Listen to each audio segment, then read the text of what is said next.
అందరికీ హృదయపూర్వకమైన వందనాలండి. ప్రభు శిష్యులు అనే శీర్షికను మనం ముగించుకోవడం మంచిదనిపించింది నాకు.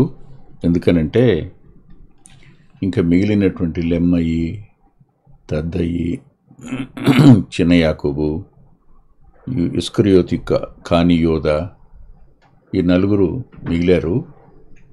వీరి గురించి చాలా అల్పంగా పేర్లు మాత్రం రాసున్నాయి. వారు ఎక్కడెక్కడ కనిపిస్తారు, ఏ శిష్యుల మధ్య కనపడతారు, మూడు సార్లు వారు ఎక్కడున్నారు, దానిని బట్టి కొంచెం మనం అధ్యయనం చేయడానికి అవకాశం ఉంది తప్ప అంతకుమించి వారి వ్యక్తిత్వాలు అధ్యయనం చేయడానికి అవకాశం లేదు. చరిత్రలో వారిని గురించి రాసింది.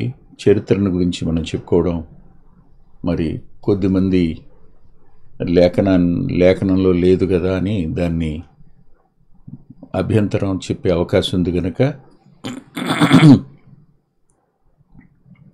ఆ శిష్యులను చెప్పకుండా మనం ఈరోజు మరో అంశంలోనికి వెళ్ళిపోదాం. సహజంగా మనం క్రొత్త నిబంధనలో ఉన్న శిష్యులను చూసాం కదా, ఈసారి పాత నిబంధనలోకి పెడదాం. పాత నిబంధనలో మనకు కనిపించే వ్యక్తుల్లో వరుసగా హేబేలు, హానోకు, నోవహు, అబ్రహాము కనబడతారు వరుసగా. ఇదే మాట హెబ్రీ పత్రిక 11వ అధ్యాయం చూస్తే 4వ వచనంలో హేబేలు కనబడతాడు. అదే రీతిగా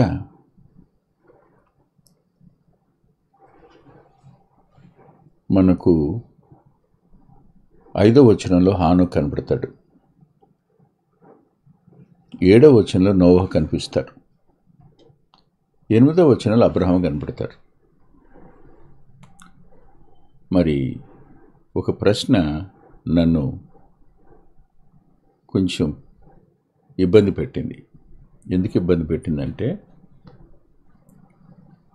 హేబేలు విశ్వాసాన్ని బట్టి, హానోకు విశ్వాసాన్ని బట్టి, నోవహు విశ్వాసాన్ని బట్టి, అబ్రహాము విశ్వాసమును బట్టి అని రాసింది. అబ్రహాము కంటే ముందు ముగ్గురుండగా అబ్రహామునే ఎందుకని అనేక జనములకు తండ్రిగా నియమించితిని అని రాశాడు రోమపత్రిక 4:17లో. అంతేకాదు, ఇంకెలా రాస్తుంది, ఏమని రాస్తుందంటే, అతడు మనందరికీ తండ్రి అయి ఉన్నాడు అననుంది. విశ్వసించు వారందరికీ అతని తండ్రి అని రాసుంటుంది. హేబేలుకు లేనిది, హానోకు లేనిది, నోవహుకు లేనిది అబ్రహాంకి ఎందుకు వచ్చిందనే ప్రశ్న నన్ను ఒక రోజంతా బాధ పెట్టింది. జవాబు నా దగ్గర లేదు. సాయంకాలం 3 దాటాక అడుగుతూనే ఉన్నాను ప్రభుని. అప్పుడు నా మనసులోనికి కొన్ని తలంపులు వచ్చాయి. ఆ తలంపులు ఏమిటంటే, హేబేలుకు దేవుడు తెలుసు, తన తండ్రి అయిన ఆదాము హవ్వలను బట్టి తెలుసు. అదే రీతిగా హానోకు కూడా దేవుడు తెలుసు. అప్పటికి ఇంకా ఆదాము బ్రతికే ఉన్నాడు.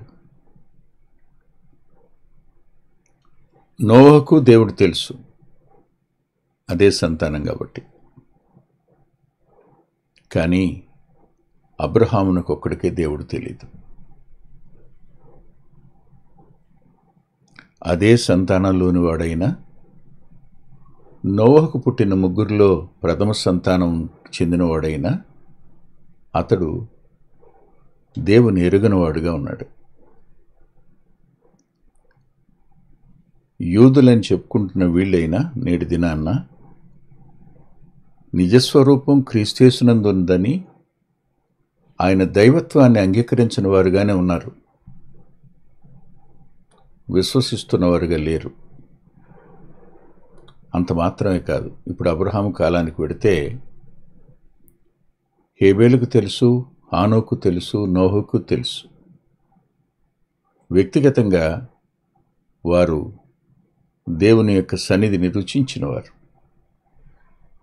అయితే అబ్రహాము మాత్రం అలా కాదు. యెహోషువ గ్రంథంలో 24వ అధ్యాయంలో యెహోషువ గ్రంథం 24వ అధ్యాయంలో ఇలా రాసుంటుంది.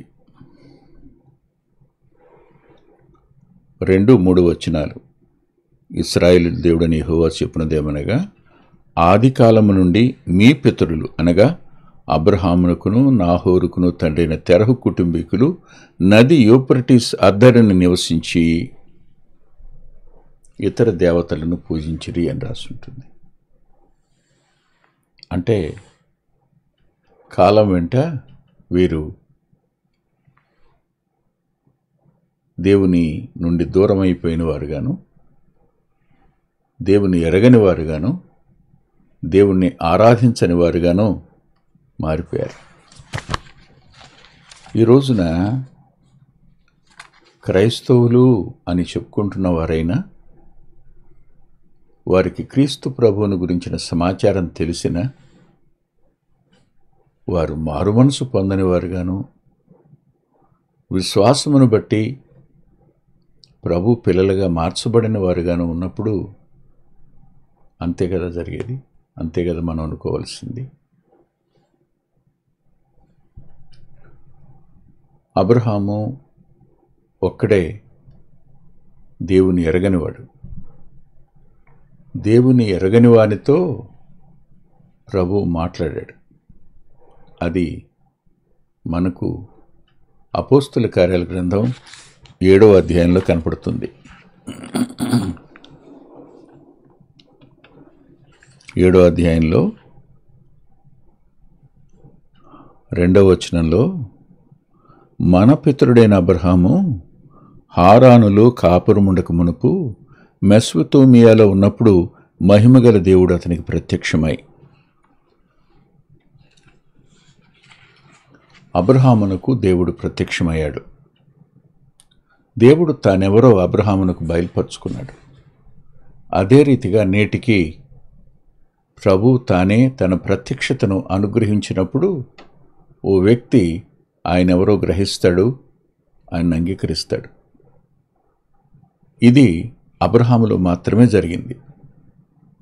మిగిలిన వారందరికీ ప్రభు దేవుడు ఎవరో తెలుసు, వ్యక్తిగతంగా తెలుసు, వారి యొక్క చరిత్రను బట్టి కూడా తెలుసు వాళ్ళకి. పై ముగ్గురుకు, అబ్రహాముకు ఒక్కడికే తెలీదు. ఈ ఒక్క కారణం చేత అతడు విశ్వసించిన వారందరికీ తండ్రి అయ్యాడు. పైన ఎరిగిన వారు ఎరగని వాడితను. మనం కూడా దేవుని ఎరగని వారు. ఎరగని మనకు ఆయన తను తాను ఎరుకుపరుచుకున్నాడు. అబ్రహాము మొట్టమొదటిగా దేవుణ్ణి విశ్వసించినవాడు మాత్రమే కాదు. అక్కడ రాస్తాడు 3వ వచనంలో,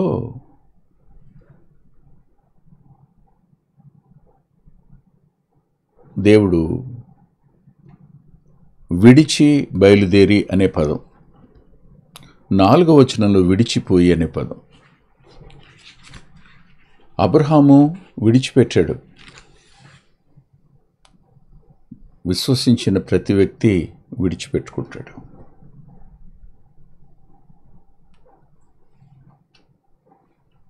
హేబేలు విడిచిపెట్టింది ఏం లేదు, హానోకు విడిచిపెట్టింది ఏం లేదు, నోవహు విడిచిపెట్టింది ఏం లేదు, నీతిగా ఉన్నారంతే. కానీ అబ్రహాము ఒక్కడే విడిచిపెట్టుకున్నవాడు. దేవుడు దేన్ని విడిచిపెట్టు అని చెప్తే దాన్ని విడిచిపెట్టాడు. దేవుడు ఏది వద్దు అంటే అది మానేశాడు. అది విశ్వాసులకు దేవుడు చెప్పేటువంటి ప్రత్యేకించుకో అనే పదం, సపరేషన్ అనే మాట. ఈ ప్రత్యేకించుకోవడం అనే మాట ఒక అద్భుతం. రక్షించబడిన వ్యక్తి, ప్రత్యేకించబడినవాడు, అతడు లోకంతో కలవలేడు, లోకానికి సంబంధించిన వాటితో మమేకం కాలేడు, పాపాన్ని చేస్తూ కొనసాగలేడు. ఇది విడిచిపెట్టుకున్న పరిస్థితి అబ్రహాముకు ఉంది. ఇది రెండవ మాట. ఇక మూడవ మాట ఏమిటంటే,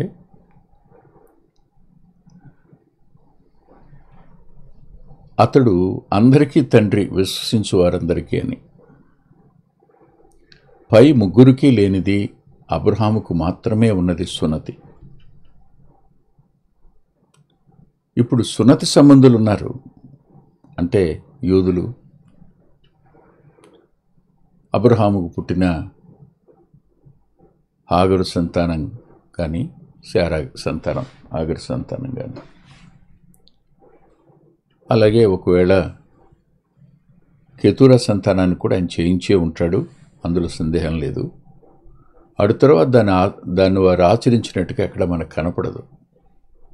కానీ శారా సంతానం ఆచరిస్తూనే ఉన్నారు ఇప్పటికీ. హాగరు సంతానంగా పిలువబడిన వారిలో కొంతమంది ఆచరిస్తున్నారు. మతంగా ఆచరించడం కాదు నేను చెప్పేది, నిబంధన గుర్తుగా ఆచరించేవారు. ఆలోచిద్దాం. ఈ గుర్తు హెబేలుకు లేదు, హానోకు లేదు, నోహుకు లేదు. యూదుల్లోంచి ప్రభు నమ్ముకున్న వారికి కూడా అబ్రహాము తండ్రే. ఇదే మాట మనకు కనిపిస్తుంది. చూడండి, గలతీ పత్రిక చూడండి ఒకసారి. గలతీ పత్రిక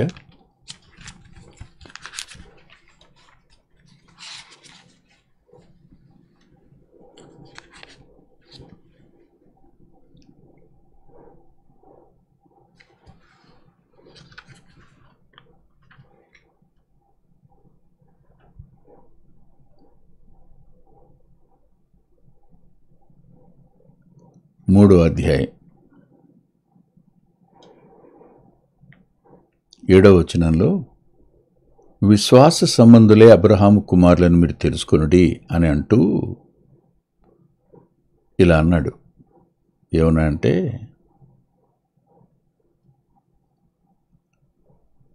ధర్మశాస్త్రము చేత ఎవడనూ దేవుని ఎదుట నీతిమంతుడిగా తీర్చబడడు అని అంటూ పౌలు గారు తన ఆర్గ్యుమెంట్ని చెప్తూ రోమపత్రిక 4వ అధ్యాయం 3వ వచనంలో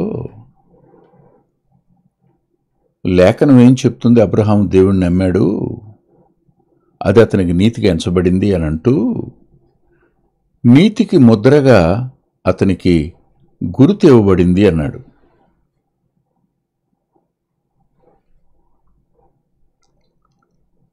అది 4వ అధ్యాయం, రోమపత్రిక 4వ అధ్యాయంలోనే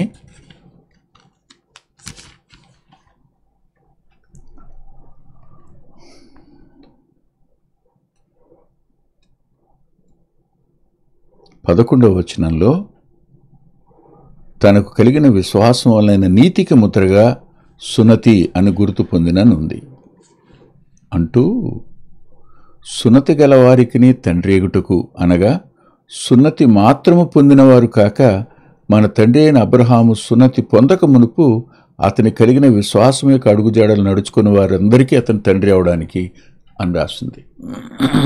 అంటే అబ్రహాము విశ్వాసం ఉంచింది సున్నతి పొందక మునుపు. సున్నతి లేని వారికి అతడి తండ్రే, సున్నతి కలవారికి అతని తండ్రి. ఈ ముగ్గురిలో సున్నతి పొందినవారు ఎవరూ లేరు. సున్నతి పొందిన అబ్రహాం. ఈ కారణం చేత అతడు విశ్వాసులకు తండ్రిగా పిలువబడ్డాడు. ఇంకొక మాట కూడా మనం ఆలోచించాలి. అదేమిటి అంటే, మరి అబ్రహామును మనం రాబోయే కాలంలో అధ్యయనం చేద్దాం. ఇది కేవలం పరిచయం మాత్రమే. అబ్రహాము పై ముగ్గురు వీరందరూ విశ్వాస వీరులు. ఎవరిని తక్కువ చేయడం నా ఉద్దేశం కాదు, ఎవరిని తక్కువ చేయకూడదు. కానీ ఎందుకు అబ్రహాము మాత్రమే విశ్వాసులకు తండ్రిగా పిలువబడ్డాడో చెప్పడం కొరకు నేను ఈ విశ్లేషణ ఇచ్చానంతే. ఇక్కడి నుంచి ఒక క్షణం మనం నిదానించి ఆలోచిస్తే మనకు కనిపించే విషయం ఏమిటంటే,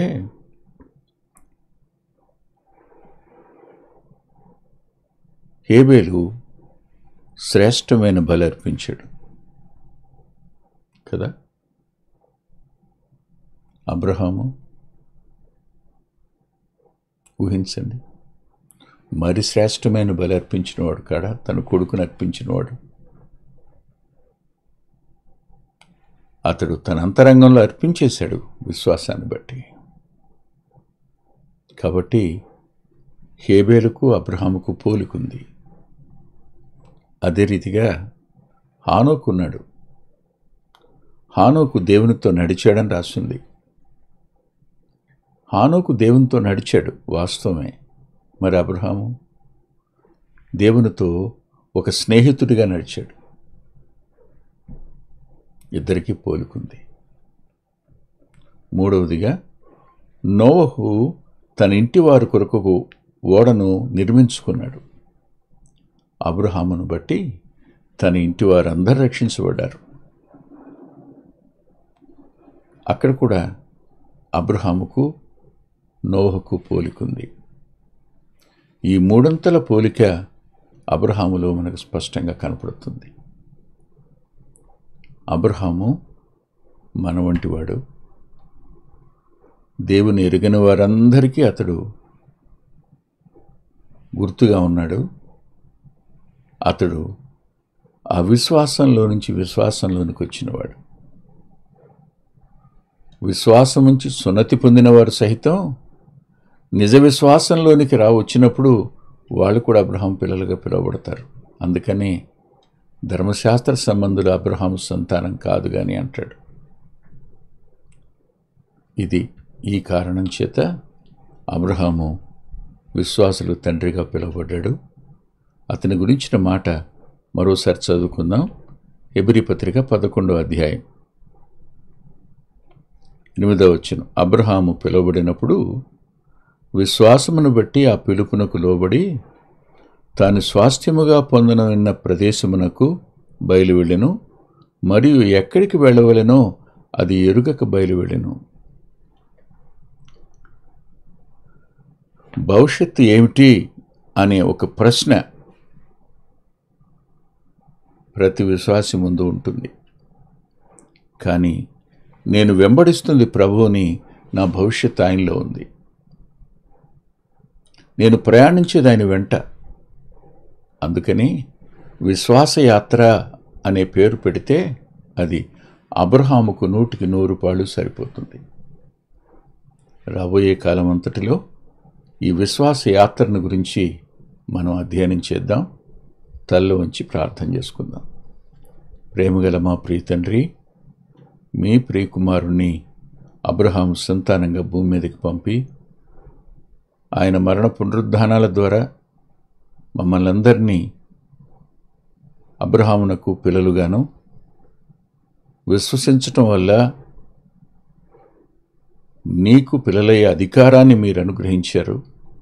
అందుకు రుణస్థులం. ఈ విశ్వాసయాత్రా జీవితాన్ని మేము ఆరంభించాం. కొనసాగించుకోవడానికి, పూర్తి చేసుకోవడానికి కూడా కృపనిమ్మని యేసుక్రీస్తు ప్రభువారి పేరిట ప్రార్థిస్తున్నాం తండ్రి. ఆమేన్. ప్రభుచిత్తమైతే ఆదివారం ఉదయం 9:30 గంటలకు లైవ్లో కలుసుకుందాం. దేవుడు మిమ్మల్ని దీవించునుగాక.